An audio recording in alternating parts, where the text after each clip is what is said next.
जो आपको सीधे जोड़ती है हमसे, जिनका आपकी जिंदगी पर होता है सीधा असर। खबरों की वही तस्वीर, बिना बदले बिना डरे, जज्बा सच का लिए, सच दिखाते हैं।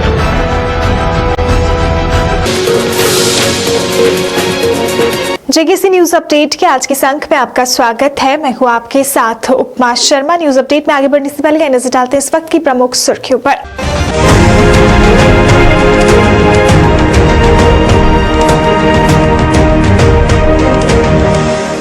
नमस्ते, आदाब, सत श्री अकाल। District development council elections, panchayat by elections 2020 Jammu और कश्मीर में शुरू हो चुके हैं और हमारा फर्ज बनता है कि अपने कीमती वोट का इस्तेमाल करके सही उम्मीदवार को चुने, जिससे गांव की तरक्की हो और खुशहाली हो। मैं साना दुआ, फेमिना मिस इंडिया 2017 आप सबसे अपील करती हूँ कि इस इलेक्शंस 2020 में बढ़ चढ़कर हिस्सा लें और जमहूरियत को मजबूत बनाएं। चलिए इस बार अहद कर लें कि अपना वोट जाति, धर्म और पैसे पर नहीं, बल्कि सही उम्मीदवार को दे, बिना लालच और डर के। Issued in public interest by State Election Commissioner, Jammu and Kashmir.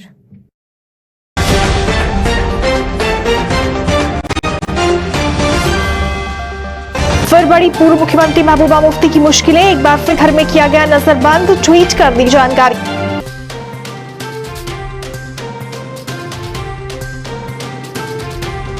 Roshni act घोटाले में बीजेपी के शामिल होने का पैंथर्स ने लगाया आरोप, सरकार पर लगाया दोहरी नीति अपनाने का आरोप।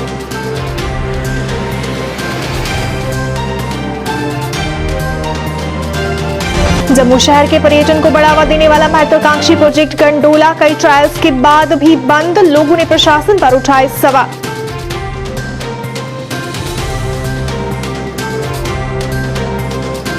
और मिशन स्टेटहुड ने भाजपा के विजन डॉक्यूमेंट को बताया धोखा, कहा लोगों को बना रहे हैं बेवकूफ।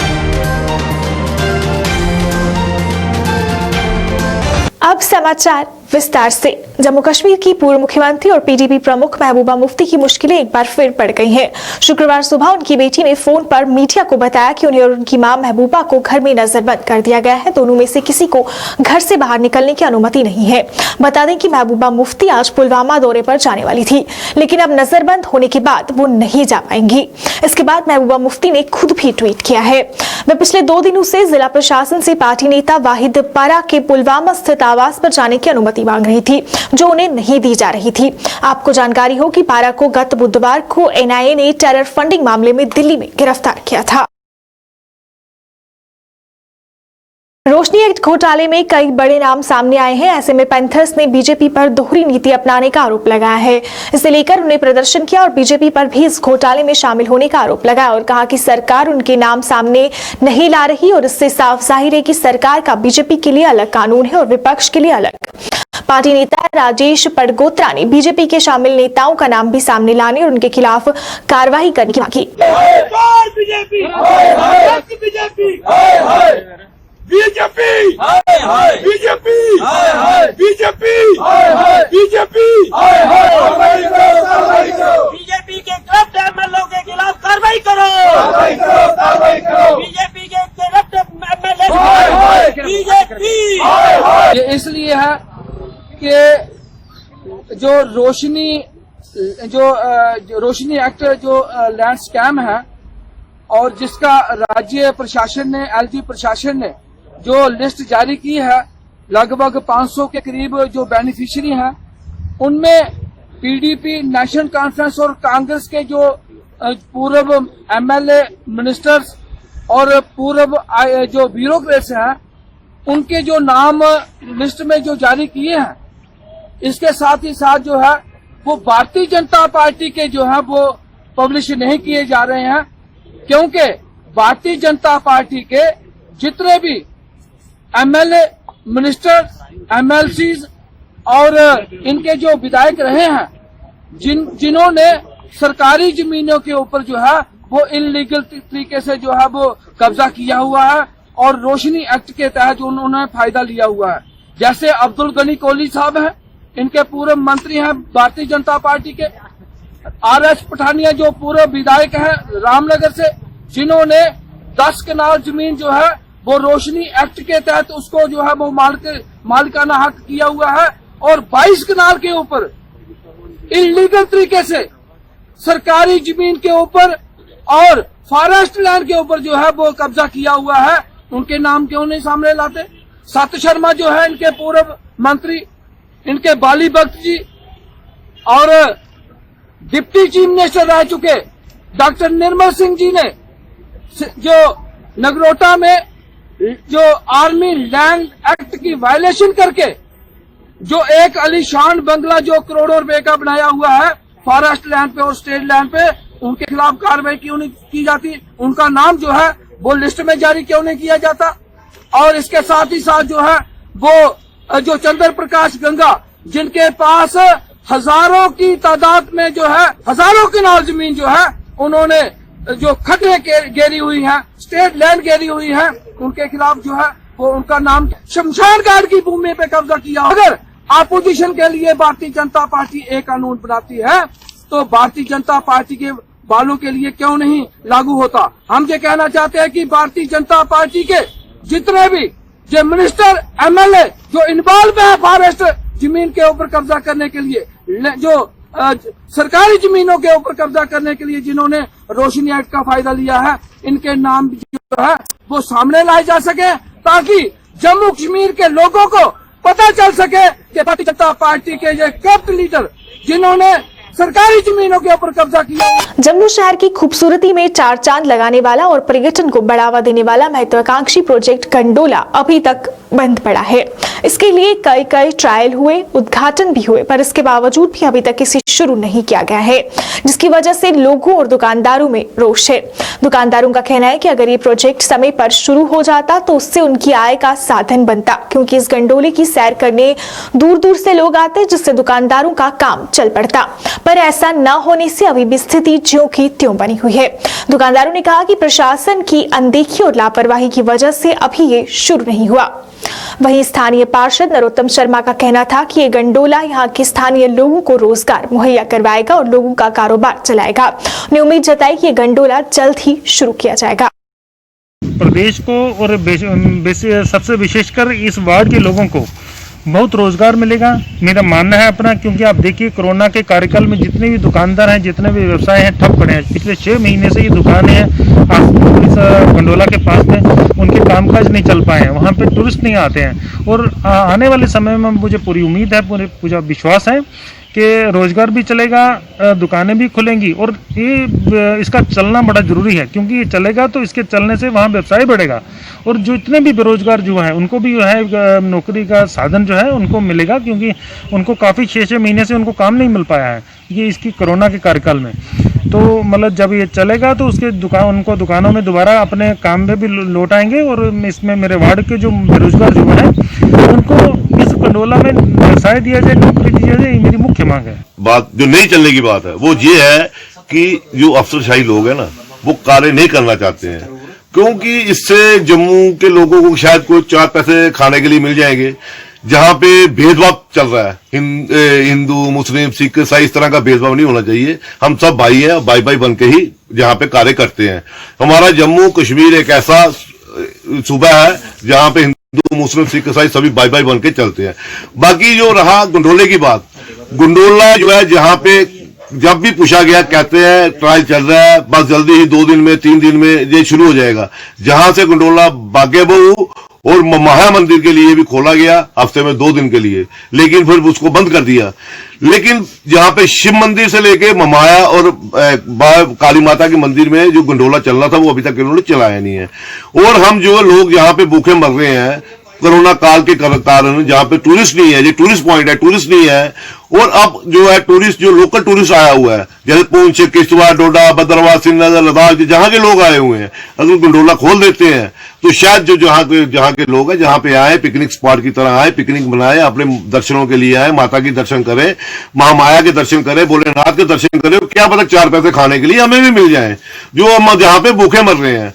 और मैं अपने लेफ्टिनेंट गवर्नर साहब से गुजारिश करता हूँ कि वो कृपा इस मीडिया के तहत मैं उनसे गुजारिश करता हूँ कि वो इस मीडिया के तहत जब देखें तो कृपया जहाँ का कंट्रोल है वो जल्द से जल्द शुरू करवाएं। मिशन स्टेटहुड ने भाजपा द्वारा जारी डीडीसी चुनाव के लिए जारी किए गए विजन डॉक्यूमेंट को धोखा बताया है। एक पत्रकार वार्ता के दौरान मिशन के अध्यक्ष सुनील डिम्पल ने कहा कि भाजपा ने हमेशा लोगों को गुमराह किया है और उस डॉक्यूमेंट में लिखी सभी बातें मात्र एक छलावा है। इस दौरान उन्होंने भाजपा की नीतियों की निंदा की और जम्मू कश्मीर को वापस राज्य का दर्जा देने की मांग की। जनता पार्टी ने कल जो अपना एक विजन डॉक्यूमेंट रिलीज किया है डिस्ट्रिक्ट डेवलपमेंट काउंसिल के चुनावों को देखते हुए, और ये सिर्फ एक फेयरी टेल्स है और इसमें दिन में दिखाए हुए सपने हैं जिसमें हकीकत कुछ भी नहीं है।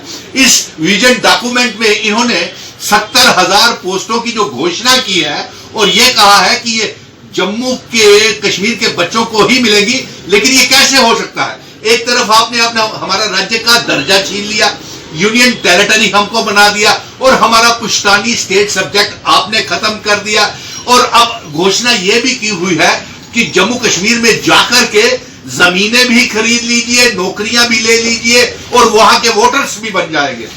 और फिर ऐसे में हमारे जम्मू कश्मीर के बच्चों को, जिनका आंकड़ा 30 लाख है और 70,000 आप घोषणा कर रहे हैं, वो जम्मू के बच्चों को कैसे मिलेगी? जबकि स्टेट सब्जेक्ट आपने कोई बैरियर ही नहीं रखा। तो आपने लैंड लॉ के ऊपर जो और लैंड एक्ट के ऊपर कुछ नहीं बोला, और बाहरी पूंजीपतियों को आप जम्मू कश्मीर में टाटा, विप्रो, अंबानी, बॉम्बे स्टॉक एक्सचेंज को आप जम्मू और कश्मीर में जमीनें दे रहे हैं। तो ऐसे में हमारे जम्मू के कश्मीर के लोगों का क्या होगा? और हम ये आपको कहना चाहते हैं कि जिस तरह से आप पूंजीपतियों की घुसपैठ जम्मू कश्मीर में करवा रहे हैं, हमारे एक बड़ी खुलासा मैं आप करने जा रहा हूं हकीकत का। हमारे जम्मू के महाजनों को, खत्रियों को, राजपूतों को और सिख भाइयों को जम्मू में एग्रीकल्चर जमीनें जहां पे उनके घर बने हुए हैं उसके इख्तियारात नहीं मिलेंगे इस नए लैंड एक्ट और लैंड कानून के तहत।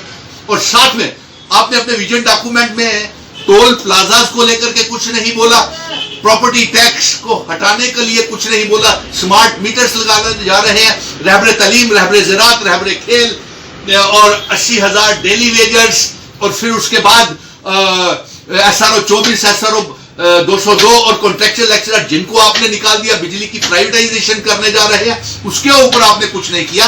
और राज्य का दर्जा हमें वापस और हमारा विशेष अधिकार हमें वापस देने के लिए आपने कुछ नहीं बोला उस घोषणा डॉक्यूमेंट में। सिर्फ आप गैर जिम्मेवाराना बयानबाजी करते हैं, लोगों को गुमराह करते हैं। जम्मू के वार्ड नंबर 16 की गलियों की खस्ता हालत से लोग काफी परेशान हैं। लोगों का कहना है कि ये गलियां जगह जगह से टूटी हुई हैं, जिसकी वजह से इन पर से गुजरने में काफी परेशानी होती है और कई बार कई हादसे भी पेश आते हैं। लोगों ने प्रशासन से इस ओर ध्यान देने और गलियों की मरम्मत की मांग की ताकि लोगों की परेशानियां हल हो सके।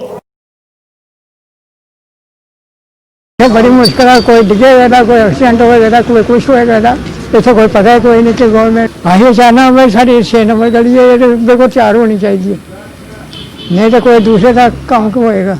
ये गली देखो बननी चाहिए। आखना कि देखो कल मेरा एक्सीडेंट हुआ था, गत्ते पिदर राती आया ने ना कोई गल ना खड्डा छड़ा, उधर तो देखो सड़क बनी दी सारे बनी दी, इतने भैं बनी दी नहीं है। अपील के करना होनी चाहिए, बननी चाहिए साड़ी कोई ये कोई गल है ਜਾਂ पक्षपात हुआ था ਜਾਂ कोई गल है और सानू पता नहीं है। बाकी इधर दिखिया मैं बनी दी सारियां, इधर नहीं है कोई भी।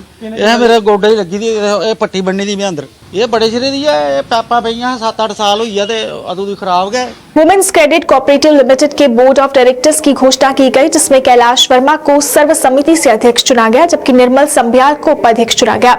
इस बात की घोषणा एक बैठक के दौरान की गई। इस मौके पर अन्य नामों की भी घोषणा की गई और कहा गया कि वो अपने काम पूरी निष्ठा से करेंगे। आज जो डायरेक्टर हमारी हैं, इन्होंने मुझे वुमेन क्रेडिट कोऑपरेटिव की चेयरपर्सन चुना है ताकि हम महिलाओं को अपलिफ्ट करने के लिए उनको प्रोजेक्ट दिलवाएं। प्रोजेक्ट जो हैं वो हर ब्रांच को एक एक प्रोजेक्ट दिया जाएगा। जैसे बॉर्डर एरिया पे ब्रांचेज हैं, जहां ब्रांचेज हैं जम्मू में है, कठुआ में, बिलावर में उधमपुर में, डोडा में, पुंछ, रजौरी में हम बाहर की सभी ब्रांचों के लिए काम करेंगे। भाजपा युवा मोर्चा नेता रिंकू चौहान ने आज जम्मू के वार्ड नंबर 67 मुट्ठी में लोगों में मास्क और सैनिटाइजर वितरित किए। रिंकू चौहान का कहना था कि आज जब महामारी फिर से प्रचंड रूप धारण कर रही है तो ऐसे में लोगों की सुरक्षा के लिए उनके द्वारा ये कदम उठाया गया है। इस दौरान उन्होंने लोगों को कोरोना के प्रति जागरूक भी किया। चौहान, भारतीय जनता युवा मोर्चा जम्मू कश्मीर। आज जैसे हमारे देश में महामारी फैली हुई है कोरोना की वजह से, उसी को देखते हुए आज वार्ड नंबर 67 मुट्ठी में हमने सैनिटाइजर और मास्क बांटे जा रहे हैं। हमने घर घर दुकानों में जाकर और मेट्रो में जाकर लोगों को मास्क बांटे हैं और लोगों को अवेयर किया जा रहा है। कम से कम 2 फुट की दूरी जरूर बनाए रखें, हाथों से अच्छी तरीके से वॉश करें। अभी भाइयों, हमारे बीच में कोरोना गया नहीं है, कोरोना हमारे बीच में है, सिर्फ जागरूक होने की ज़रूरत है।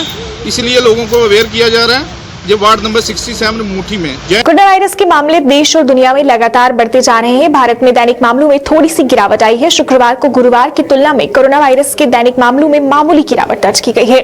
गुरुवार को जहां 44,499 नए मामले सामने आए थे, वहीं शुक्रवार को 43,082 नए मरीज मिले हैं। इस दौरान 492 लोगों की मौत हो गई है। भारत में कोरोना संक्रमितों की संख्या बढ़कर 93 लाख को पार कर गई है।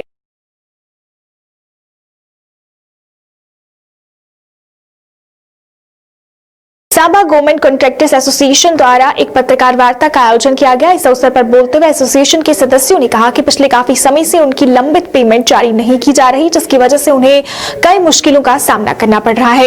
एसोसिएशन के सदस्यों ने कहा कि उनसे काम तो लिया गया है, पर जब पेमेंट की बारी आई तो आनाकानी होने लगी। एसोसिएशन का कहना था कि उन्होंने जिला विकास आयुक्त से मिलने की कोशिश भी की, पर वो उनसे नहीं मिले। ने कहा कि उन्होंने केंद्रीय मंत्री जितेंद्र सिंह के सामने भी शिकायत रखी, पर अभी तक कोई समाधान नहीं हुआ। एसोसिएशन ने जल्द से जल्द उनकी पेमेंट जारी करने की मांग की।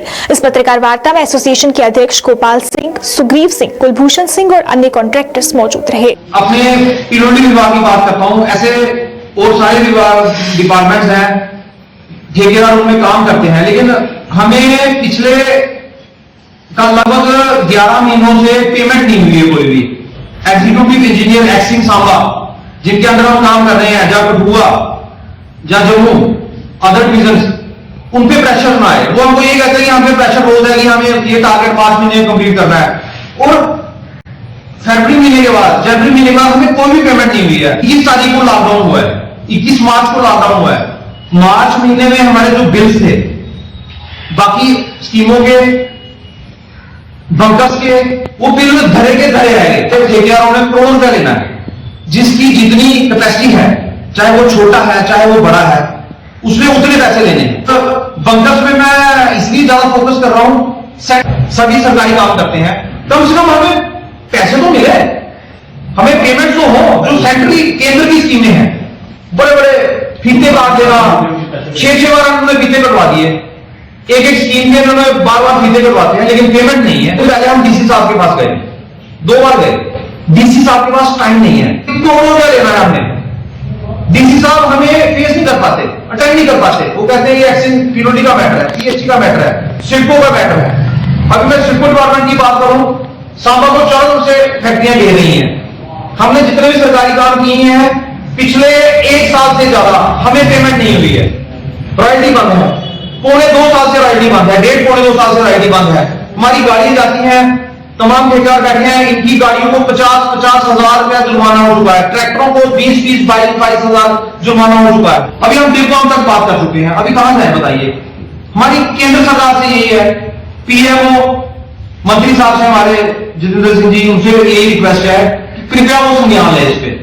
डीडीसी चुनाव में मंडर 20 से आजाद उम्मीदवार इंजीनियर वाजिद बशीर खान ने आज अपना नामांकन पत्र दाखिल किया। इस दौरान उनके साथ उनके कई समर्थक मौजूद रहे। वाजिद बशीर खान का कहना था कि वो जमीनी सतह पर विकास चाहते हैं और इसीलिए इन चुनाव में भाग ले रहे हैं। उन्होंने कहा कि वो इन चुनाव में जीतकर अपने क्षेत्र के लिए विकास कार्य करेंगे। उन्होंने लोगों से उन्हें वोट देने की अपील की। इस अवसर पर एक चुनावी रैली भी निकाली गई, जिसमें प्रशासन द्वारा जारी हिदायतों की धज्जियां उड़ाई गई। इस रैली में कहीं कोई सोशल डिस्टेंसिंग और कोई भी मास्क में नहीं दिखा।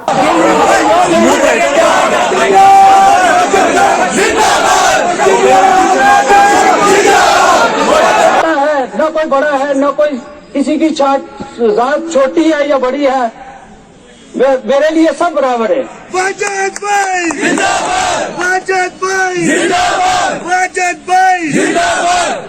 कुछ लोग वोट बटोरने के लिए चंद तबकों की रहनुमाई करने के लिए आ जाते हैं मैदान में कि हमारा ये तबका है, हमारा ये तबका है, और जात पात में हमें बांट कर और वोट बटोरने की कोशिश करते हैं। ये सब नहीं होना चाहिए। हम सब एक है इंशाअल्लाह। आपने हमारा तावन करना है और सब ने मिलकर हमें वोट देने हैं इंशाअल्लाह। सब ये जात फिरका परस्त ये कुछ भी नहीं चलेगा इंशाअल्लाह। इस वक्त ये लड़ाई जो है यूथ की लड़ाई है, इंशाअल्लाह सब बेहतर होगा। बीडीसी चेयरपर्सन जचलधारा शाहीना और फरीद अहमद ने डीडीसी चुनाव के लिए अपना नामांकन वापस लिया। उनका कहना था कि वो इन चुनाव में खड़े हुए उम्मीदवार फारूक अहमद चेची का समर्थन करते हैं और चाहते हैं कि वो जीत हासिल कर क्षेत्र के लिए काम करे। वहीं फारूक अहमद चेची ने उन्हें समर्थन देने के लिए सभी का शुक्रिया अदा किया और कहा कि वो अपने क्षेत्र के लिए विकास कार्य करेंगे। और मैं अपने 4000 वोट लेके आज फारूक साहब के साथ ज्वाइन करता हूँ। मेरे वोट और मेरा सपोर्ट फारूक साहब के साथ। मैंने फॉर्म भरा था इसलिए कि मैं लोगों के काम करूँगी। आज हमारी एक मीटिंग हुई ब्लॉक राजवाड़ में कि मेरा अपना फॉर्म विड्रा कर फारूक साहब की तरफ से, तो मैं अपने लोगों को मतलब अपील करती हूँ अपना वोट पूरा सपोर्ट करे फारूक साहब की तरफ। मैं सबसे पहले चौधरी फरीद साहब और शाहीना बहन जी का शुक्रिया अदा करता हूं और अपने इम्तियाज साहब का शुक्रिया अदा करता हूं कि जिन्होंने 3 कैंडिडेटों ने अपना आज जितना भी उनका सपोर्ट था उन्होंने मेरे हाथ में विड्रा किया। बेसिकली अपर राजवाड़ और लोअर राजवाड़ का जो इशू बनाया है, इस इशू को हम खत्म करना चाहते थे कि ये कॉन्स्टिट्यूंसी हमारी जोगल से लेकर बर्रबाला तक और सतपुर तक, और इसको नुमाइंदगी के लिए इन सब लोगों ने इत्तेफाक किया कि अपने अपने जाती इख्तलाफात साइड में रखते हुए कहा कि हम सपोर्ट करेंगे ताकि हम गरीब लोगों की खिदमत कर सकें। मैं भी तहे दिल से तमाम लोगों का शुक्रिया करता हूं कि जिन्होंने मुझे वोट सपोर्ट देने का फैसला किया और इस इलेक्शन में मुझे लोगों ने मैंडेट दिया और लोगों की वजह से मैं इस मैदान में। बारामूला में आज हजरत शेख अब्दुल कदीर जीलानी के उर्स पर कार्यक्रम का आयोजन किया गया, जिसमें काफी संख्या में अकीकतमंदों ने दुआ की और अमन शांति की कामना की। इस अवसर पर हजरत शेख अब्दुल कादिर जीलानी के जीवन पर प्रकाश डाला गया और उनके द्वारा दिए गए संदेशों को लोगों तक पहुंचाया गया। ये दरबारी गौसल आजम है, यहाँ तबरुकात गौस पाक के है। तकरीबन 250 साल से हमारे तहवील में यहाँ पर तबरुकात है, जिनमें गौसल आजम का जामा शरीफ है और शान शरीफ है। रब्बुल सानी की 11 तारीख को यह तबरुकात की निशानदेही 5 वक्त नमाज पर होती है। पहले 10 दिन से युक्म रब्बुल सानी से खत्मातुल मौज़ूमात दुरूद अज़कार जिक्र अज़कार की मजलिस से सुबह सवेरे से नमाज फजर के बाद से आरास्ता होती है और 11 तारीख को ज़ियारत तबरुकात की निशानदेही 5 वक्त पर की जाती है। तालीमा दी गई है, इन्होंने जो भी रास्ते हमें दिखाए वो मोहम्मद अरबी सल्लल्लाहु अलैहि वसल्लम के ही रास्ते ही है। और हम लोगों से यह भी कहना चाहेंगे कि जो भी रसूल करीम सल्लल्लाहु अलैहि वसल्लम की उम्मत है खुसूसन उनको इसी राह पे चलना चाहिए जो अवलिया किराम ने हमें रास्ता दिखाया है, बेहतरीन रास्ता दिखाया है।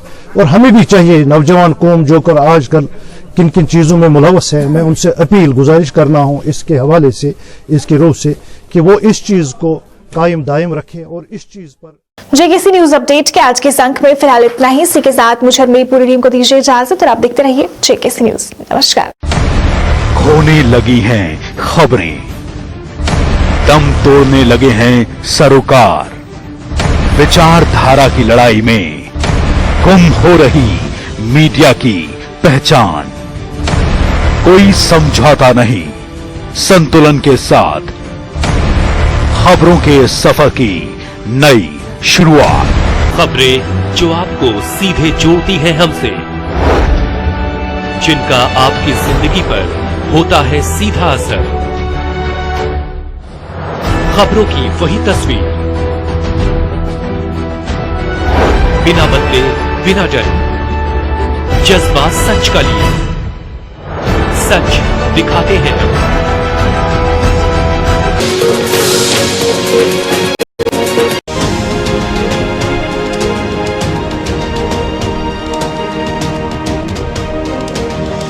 नमस्ते, आदाब, सत श्री अकाल। District development council elections, panchayat by elections 2020 Jammu और कश्मीर में शुरू हो चुके हैं और हमारा फर्ज बनता है कि अपने कीमती वोट का इस्तेमाल करके सही उम्मीदवार को चुने जिससे गांव की तरक्की हो और खुशहाली हो। मैं सना दुआ, फेमिना मिस इंडिया 2017 आप सबसे अपील करती हूँ कि इस इलेक्शंस 2020 में बढ़ चढ़कर हिस्सा लें और जमहूरियत को मजबूत बनाएं। चलिए इस बार अहद कर लें कि अपना वोट जाति, धर्म और पैसे पर नहीं बल्कि सही उम्मीदवार को दें, बिना लालच और डर के। Issued in public interest by State Election Commissioner Jammu and Kashmir. मैं